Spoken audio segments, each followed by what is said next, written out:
ধৈর্যের ফল নাকি অনেক মিঠা হয়। তো ধৈর্য ধরেছি বলেই আজকে এতদূর আসতে পেরেছি। আসসালামু আলাইকুম, সবাই কেমন আছেন? আশা করি ভালো আছেন। আলহামদুলিল্লাহ আমিও আগের চেয়ে অনেকটাই ভালো আছি। তো অনেক ছোট থাকতে আমার কিন্তু বিয়ে হয়েছে। আমার বিয়ের বয়স 16 বছর হচ্ছে। তাহলে বোঝেন আপনারা কত ছোট থাকতে আমার বিয়ে হয়েছে। আর তখন থেকে এই সংসারের হাল ধরেছি। 16 বছর পর্যন্ত সংসারের হাল শক্ত করে ধরে আছি। আর এই 16 বছরের সংসার জীবনে অনেক বাধা বিপত্তি, অনেক ঝড় বয়ে চলে গেছে আমার উপর দিয়ে। তারপরও কিন্তু আমি হাল ছাড়িনি। সব সময় নিজের মনকে শক্ত করে রেখেছি আর সব সময় আল্লাহর কাছে প্রার্থনা করেছি আল্লাহ যেন কোনো একদিন আমাকে সুখের মুখ দেখায়। আলহামদুলিল্লাহ, আলহামদুলিল্লাহ, আলহামদুলিল্লাহ। এখন আমার সেই দিনটা এসে গেছে। আমি অনেক সুখে আছি। আমরা সব মেয়েরাই জানি সংসার জীবন কিন্তু অনেক কঠিন। সংসার মানে সেখানে মেনে নিতে হবে, মানিয়ে নিতে হবে, অনেক শখ আহ্লাদ ত্যাগ করতে হবে। তো আল্লাহ যা করে ভালোর জন্যই করে। আমার এই সংসার জীবনে আমি কিন্তু অনেক কিছুই ত্যাগ করেছি। তো অনেকগুলো কথাই আপনাদের সাথে শেয়ার করলাম।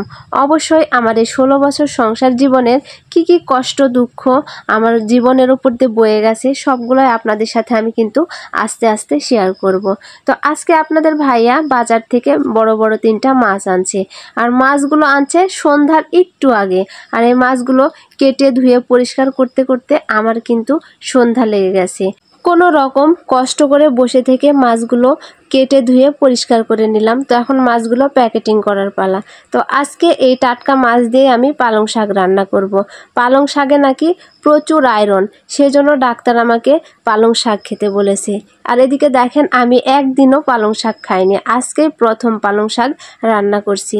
তো অনেক রাত হয়ে যাবে আমার রান্না করতে করতে, রান্নাটা হয়তো আপনাদের সাথে শেয়ার করতে পারবো না। তো এই যে দেখেন মাছগুলো আমি আগে সুন্দর করে প্যাকেটিং করে ফ্রিজে রাখবো, তারপরে রান্না করব। তো ফ্রিজে আসলে তেমন মাছ নাই, মাংস আছে। তো সেই জন্যই আজকে সন্ধ্যা লেগে গেছে, তারপরও আপনাদের ভাইয়া মাছ আনছে, যেহেতু বাড়িতে মাছ নাই। আর মাছগুলাও হয়তো টাটকা সুন্দর তাজা ছিল, সেই জন্য তার পছন্দ হয়েছে নিচে। তো এই যে সব মাছগুলো আমার প্যাকেটিং করা হয়ে গেছে। এখন মাছগুলো আমি ফ্রিজের ভিতরে রাখবো। ও আর হ্যাঁ, আর একটা কথা আপনাদের বলতে ভুলেই গেছি। ভিডিওর শুরুতে আপনারা কিন্তু অনেকগুলো ইঁদুরের গর্ত দেখছেন আমার বাড়িতে। অবশ্যই কোনো না কোনো আপু এটা নিয়ে বাজে মন্তব্য করবেন, সেজন্য আমি আগেই বলে দিচ্ছি আমার এই অবস্থায় ইঁদুরের গর্তগুলো ঠিক করা হবে না।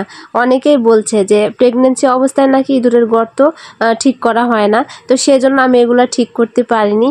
তো আমার মা আসলে বা আমার বরকে দিয়ে এই গর্তগুলো ঠিক করে নেব। তো আজকের মতো আমার ভিডিওটা এ পর্যন্তই। সবাই ভালো থাকবেন।